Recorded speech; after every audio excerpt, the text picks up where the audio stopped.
How do? I'm in Graham's Lounge. It's our garage, or used to be. It's now a pub. It's pretty cold at the minute.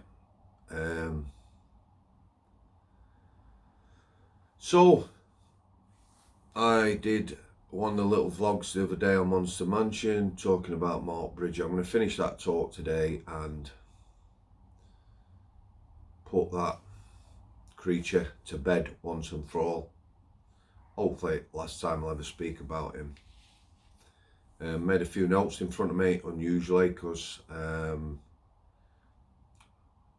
lose it a bit with this guy. Still get angry. Long time ago this.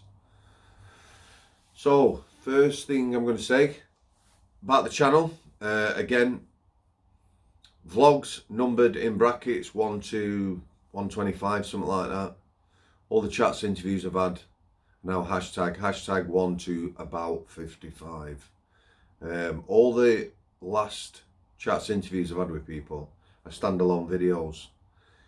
I will label them up as part 1, part 2, part 3, but the fact is you can watch any one of them videos, you know, and you're not missing anything. You will get the gist of it. Lee Marvin being the last one. By the end of Tuesday, any video you watch, if you like that video, you know, Lee Marvin, think he's an interesting guy or whatever, like what we're talking about, there will be links in the description to anything I've done with him. Kira, his missus, the same. John the Psychic Screw, the same. Paul from Forest Bank.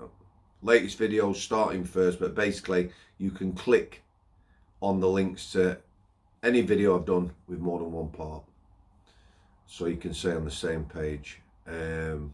Descriptions are really simple now. I will be putting links to the other videos, chats with that person. There will be the email address and links to my 2 books. First one came out June 14th, 2018. Strangeways Prison Officer Story. Thanks to everyone who's read that book. Bought the book. My second book comes out 31st of March. This March coming.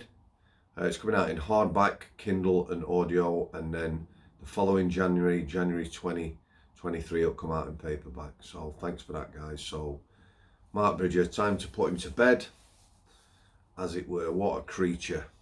A positive first. He lived at the time of his crime in a little, I can't even say it, a little village in Wales. He took a young lass, April Jones, killed her, did unspeakable things to her. Very high profile at the time. I already told you in the previous video, he landed at Strangeways on the healthcare. Big positive. I've watched a couple of interviews, read a couple of articles by April's older sister, talking about her sister and that. Very strong family, very positive. Obviously, when I'm talking about how this guy affected me and the people around him, I do completely understand, you know, the family, how it affected them next level. One of the comments, again, just while I'm here, comments, guys, I've been over the last 6 uploads, looked at all the comments. If I'd have answered every comment, it'd take me hours. A lot of positivity. Mike Clark in Australia, you know, always something good to say, positive. Some people are telling their life stories in comments. Some people are relating to Lee Marvin, Kira and other people. So thanks for all your support. Subscribers, old and new, anyone who watches a video or contributes in any way. If you like the content, please give it a like. So one of the comments, last time I talked about Bridger, I think it was a lad, lived in a village where the scumbag committed his crime. Described how it affected the village at the time, and it was never the same again. Yeah, it was only a small place, affected the whole community, and probably does to this day. You know, that is sickening. So I'll get into it. first thing about this scumbag. He was put on an ACT document as soon as he came on the healthcare at Strangeways. ACT document, suicide and self-harm. Assessment, care in custody and teamwork. Yeah, so I can't tell you how many ACT assessments I sat through with this guy. They used to be multidisciplinary, probably have one of my managers, an officer like myself, maybe someone from the chaplaincy and other people. Yeah. I don't know if it's ever been mentioned about this scumbag being a narcissist. I've seen a lot of documentaries about him, quite dark people talking about him, talking about in professional terms what a scumbag, what an evil person he were, even though they never met him.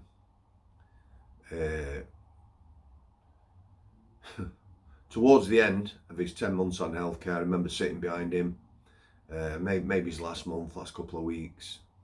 He was in front of me, you know, facing my manager and other people, you know, saying about our life was hard for him and how tough it was and we didn't understand. I swear, in my head, I just rabbit punched him in back at the neck as hard as I could. I used to drift off, and I literally did dream about doing that guy harm, and I think lots of people would. My manager must have looked at me, said something like, "Miss Samworth, could you just go and check on so-and-so for me?" In other words, you know, get yourself out of the office, a few deep breaths, take a break or whatever. I did go outside the office. I did have a walk down the landing. I did come back. I stayed outside the office. I'd had enough. I couldn't listen to his bleating and whining. So the first thing he did when he landed, telling everyone about his military career, the other prisoners on the healthcare, and anyone who'd listen. I remember a member of staff I respected, decent member of staff, sitting in association. Association is where you get the prisoners out. On healthcare, we call them patients. We used first names.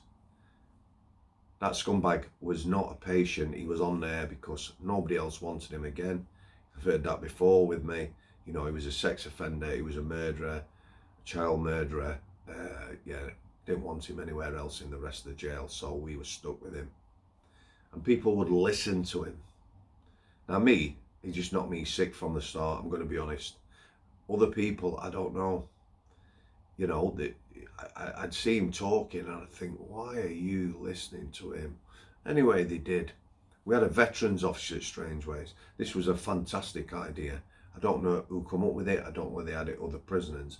That was an officer who used to go around the wings and see ex-squaddies, ex-soldiers, veterans, you know, try and help them in any way they could. Fantastic idea. So we had the lad at the time come on to see this scumbag because he was ex-military. No way was he ex-military. He was absolutely full of himself. You know, I questioned this officer. I said, why have you come to see him? He's ex-military. I said, how do you know? Yeah, in the press it's talking about it and stuff like that, all sorts of bullshit. Anyway, he says, I'd like to speak to him. So I says, fair enough, you go and speak to him. At that time, he was on a constant watch. That means he's in the gated cell. We call it a gated cell. Basically, you sat outside. There were bars. There was clear perspex over the bars, so you could see what people were doing. The toilet was just round the corner. They could just about get some privacy. But it was people who were at risk, serious risk, of seriously harming themselves or taking their own life.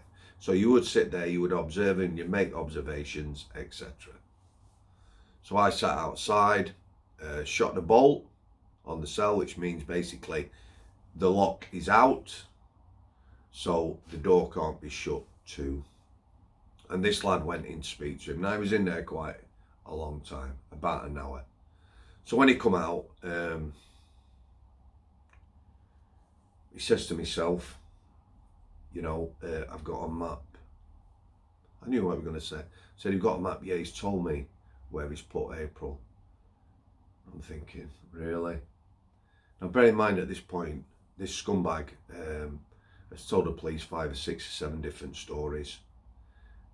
you know, about what he has done with this lass, you know, where he's put her, etc. There was a belief he'd taken her somewhere out of the village and buried her. At this time, and all the way through his 10 months, right up to the point of him getting a guilty verdict, we were asked to put any information, anything he said, anything at all, on an SIR, Security Information Report, or Information Report, you know, because, you know, that's what the police wanted. What they don't want in cases like this is somebody like this guy going to court and getting a not guilty. So there was a lot of traffic on healthcare to see this guy. The IMB, Independent Monitoring Board, you know, everyone was there having a little chat and then feeding back to the staff, you know, that he was upset and was having a bit of a hard time or whatever. Again, all this just knocks me sick. We used to have people like him on healthcare, just come on, do the jail, you know. He was all about himself. He was a proper narcissist. Anyway, this lad trots off, made himself look a proper mug. He went to security. What a load of rubbish. He actually had a little map with roundabouts on and arrows and stuff like that. But he used to take people in, this guy. He never took me in from day one. I absolutely hated him, and I mean that. And the reason I'm telling you about this guy is so you can understand what it's like working closely with somebody like this. Working, loosely speaking, obviously. So let's have a look. He's talking one day, this guy, this scumbag. We're on Wire Landing, just outside the office. I've got a hatch. We used to have a hatch on the doors on healthcare that you could lower, observe people, pass meals and the things in and out. You know, some people were mentally unwell. If someone was really on one or detoxing from alcohol, you might not open the door, you might pass them food, water, that sort of thing in. So the hatch was down. I was talking to him. One of our orderlies, Jay, walking past. Jay was a Cockney. I don't know whether he's an actual Cockney, but he was from down south. Yeah, he was a Londoner. I'm not even going to attempt an accent. So Jay says to the scumbag, what part of London are you from? So I looked at him. Me, I'm thinking he's Welsh. I didn't know. So the scumbag says to Jay, I'm from, and he gave the name of the state. And Jay says, really, do you know so-and-so? So he says, yeah, I know him. My sister married his cousin. Yeah. So they've got a bit in common now. Yeah, they're from the same estate or same part of London. They know people. They both know people in common. So the scumbag thinks he's got a bit of a gig going on with Jay now. Me was a bit of a surprise, like I say. I thought he was Welsh, but no, he was from London. So, self-harm. Right, one day, I've been on all weekend with my manager, KK. Tuesday, yeah, this is, his named nurse came on. All the patients or people on healthcare had a named nurse. That nurse would try and have a one-to-one once a week. Somebody like this scumbag, because he was a Cat A prisoner, you know, they couldn't have a one-to-one, but we might be in association with two staff and, you know, let the nurse have a conversation with him. Anyway, his named nurse come on. She came to the office. I was sat there with my manager, KK. We'd been on at the weekend. She said, did you know the scumbag? She obviously didn't use that. She was a nurse. She was professional. Has self-harmed over the weekend. So, you know, my manager, surprised, what? You know, he's never said anything to us. Let's look. So he goes to his cell. I opened the door, told him to sit on the bed. Yeah. Rolls up his sweatshirt, superficial scratches, and I mean scratches, yeah, nothing there. So again, the nurse is a professional. When did you do this, Mark? Why didn't you tell us? It was pathetic. Again, another one in my head, bam, one arrow to the side of his jaw, break his jaw. And when I'm saying this, I mean this, you know, pathetic, all about him. But that's how it goes. Again, I don't know how long he was with us before he started, when I say acting strange, it was pathetic. It's embarrassing. The number of people I came across who were in for serious crimes who would pretend to be mentally unwell. So this thing's happening. In his act reviews, he's saying that, you know, he's having nightmares and this little lass is appearing in his cell and hiding under his bed and stuff like that. Again, it's pathetic. Again, you just want to punch him in the face. In between all this, the daily routine with him, like I said before, in the morning, we used to give out medication on healthcare. The patients that could come out together, he wasn't a patient, but he'd come out with the others. We'd get them medication, they'd have showers, they'd clean the cells, we'd lock them up. We'd do the lads on unlocked protocols who were deemed dangerous or too risky to come out with everyone else. Then we'd do an exercise with the people who could go on exercise together. Same every day. Are you having a shower? Scumbag. I obviously didn't say that. Can I have a shower? Every day. Yeah. Pathetic. Exercise. Are you having exercise? Same again. Pathetic. But he's declining sometimes now. I don't feel I can come out today. I've had no sleep. You know, she visited me again last night. Pathetic. So one morning I'm in the office. Yeah. Again, KK, my manager, she worked on there a lot. She was a lovely lass. She's left the prison service house. She's still a nurse, a proper nurse. When I say a proper nurse, you know, mental health, head nurse, as I used to call my manager, Bradders, were lovely. She'd been in mental health for, she's retired now, 40 odd years. KK was what I call a proper nurse. Put plasters on your knees and stuff like that. I don't mean that in a condescending way. The two nurse trainings and that are completely different. We needed both on healthcare. We needed a real nurse and we needed a mental health nurse as well. She come in the office. She was pissed. Mr. Samworth. So I'm thinking I'm in trouble now. She only called me Mr. Samworth and I were in trouble. Mr. Samworth, will you come and have a word with the scumbag? Again, she didn't say that.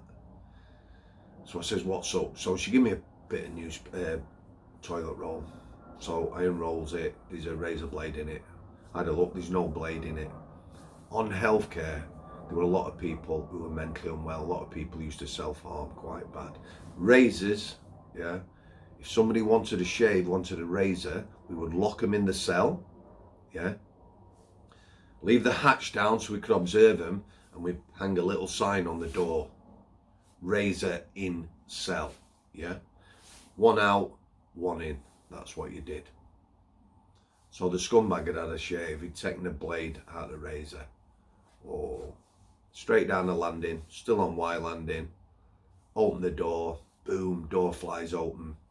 Let's rip. Not professional at all. Proper give it him. Yeah, that was his opportunity. You know, big man, he fancied himself a bit, this guy. He's not having it, I am pissed. Taking the piss out of us, I ripped him. And you arsehole. Again, that's not me going, look at me. I did. I was angry. Come out of the cell. KK looks, thank you, Mr. Samworth. Not quite what she was expecting. However, got the message across to him. What else? Oh yeah, so one day, now he's in it now. You know, prison service have a duty. This guy is pretending he's unwell. His team will be going along with that. His defence team, not being unwell. You know, there's reports, visiting psychiatrists and the like. It's pathetic. Act reviews pretty much every day or every other day. Sat there listening to this guy bleat on. You know, my mum and dad, again, you know, nothing against them. They're not responsible for this thing. Yeah, but they were of an age, you know, they're going to die while I'm in prison. My dog, I'm never going to see my dog again. Again, I love animals, but, you know, it was just pathetic and endless. So this day, Jay is on the surgery, a couple of other lads. Yeah, so at this time, the scumbag is on an unlock because he's all over the press now. He's on the news every day. For his own protection, really, on healthcare. I'm not saying anyone would have done anything, but we got him out on his own because his trial was going on. Yeah? And if he had, you know, somebody had a go at him or done whatever, then it'd have come back from us in a professional way. So I've already been down to the surgery. Yeah. I goes and unlocks the scumbag. He has a walk down to the surgery. Before he gets there, I've had a look at the surgery. Something's missing. I said to the lads, what's missing? So they're looking at me sheepish. What's missing? Yeah. Spaghetti hoops. What do you mean? Have we run out? No, they're underneath. Why? Miss told us, that's one of the managers, to put them underneath while we feed him. Put them on top. You put them on top. He gets the survey. Oh, I can't eat spaghetti hoops anymore. They were April's favourite. Bam! Straight back to his cell, slammed door me.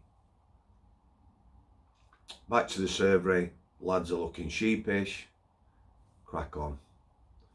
Serve meals to everyone else. The manager comes steaming up to me. Can I have a word in the office? Gets in the office. Why has he not had a meal? I says he got to the surgery, turned round, said he couldn't take a meal because spaghetti hoops were there. That's good enough for me. I put him behind his door. He was offered a meal. He declined it. She said, I said to put the spaghetti hoops underneath. I said, I am not playing games. Yeah. He either takes a meal or he doesn't take a meal. Pathetic. It was embarrassing. It really was embarrassing. You know, 5 minutes later, me and the manager were all right again. But I would not entertain this guy. We're not playing games. Right. His trial. As his trial was coming up, or they're already going through the trial now, we were offered overtime on the healthcare because we knew him. A couple of the lads took that out. Me, can't think of anything worse than going in a ballistic. That's the vehicle of Cat A's taken to court. Travelling with him in a van, going to court all day, listening to the trial about this young lass he took and killed. No, I'd already had a belly full of him now. I weren't doing that.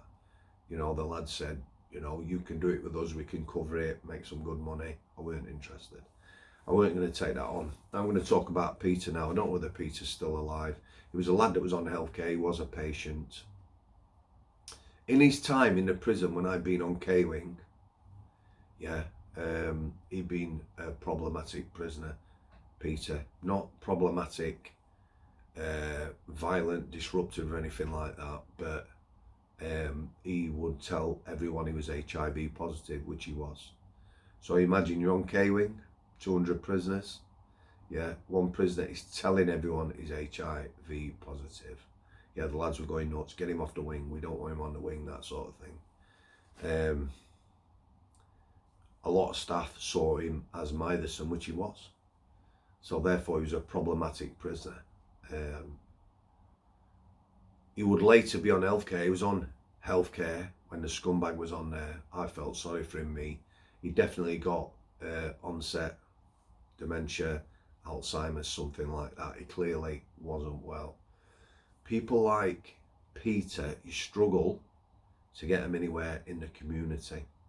Yeah, in old people's homes and that. A lot of people don't want criminals in their homes, you know, managers, care home groups and the like. So Peter, he used to struggle to get him anywhere. His offences were nothing.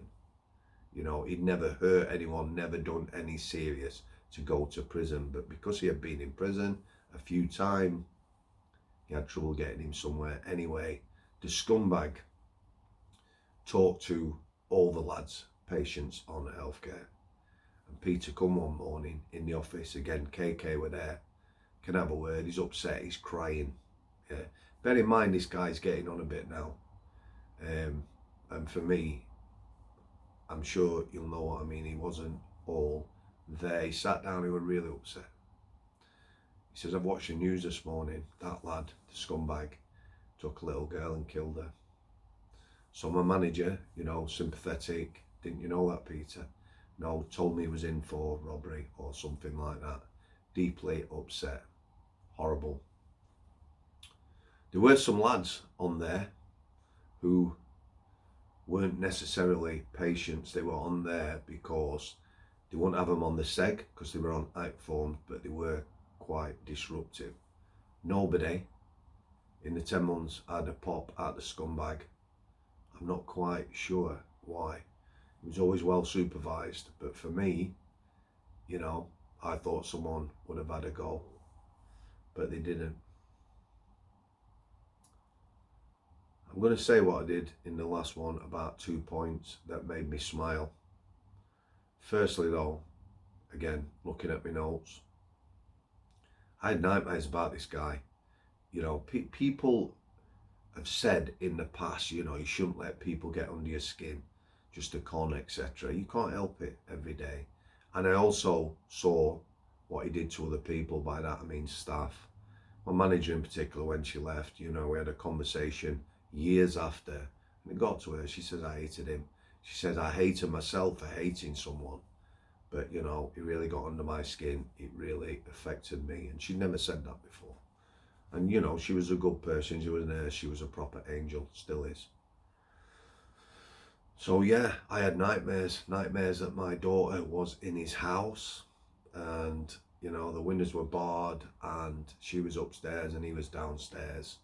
I'm not going to it too deep, but you know, I weren't in control of things that, you know, you see at night, your nightmares and that, and it put me about, and it will be 2 or 3 days being disturbed, and I mean disturbed, after having them nightmares. So he obviously got to me. I can't help that, can't help the person I am. You know, you got humanity and that, things are going to get to you.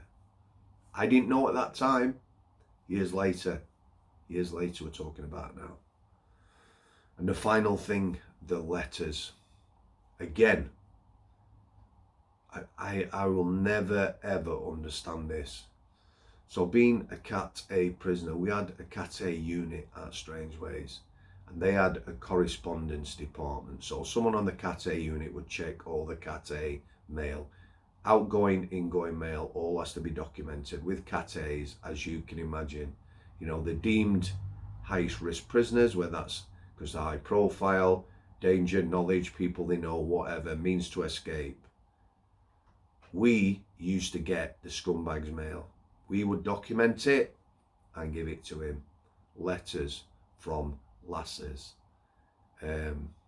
expressing their undying love, wanting to marry him, wanting to visit him, wanting to have his children, yeah, wanting to support him, telling him they knew he was innocent. Loads of them. You know, you've got a scumbag child killer, and worse, and people are sending him mail. One letter I could have got in trouble for giving him. Somebody bubbled me, I don't know. It was from a couple, an old couple from the village where he committed his heinous crime. Yeah, they knew him, and all it said was, listen, scumbag. Obviously it didn't say that, they named him. Can't you just tell the family where you've put and what you've done to this little girl, so they can get some peace? Yeah. Letters, undying love, I could give him. This letter I weren't supposed to give him. He did see a copy of that letter. One of the orderlies passed it him and had a go at him and said, you know, do the decent thing, but he wouldn't. And on a final note, yeah, Jay, the orderly, who had a connection, loosely speaking, with him, the orderlies hated him, probably more than I did. He got knocked back on a parole because of this scumbag. This is how things can affect people. Jay was an IPP prisoner. I've talked about IPP prisoners before. It was a sentence designed, it was all about risk. It was handed out by judges to the wrong people. But Jay was on this, and this incident, yeah, this getting to know Bridger connection type thing came back to haunt him, because during his time on there, he told Jay what he did to this young lass, allegedly, and where she was. Jay told that to me, deeply upset.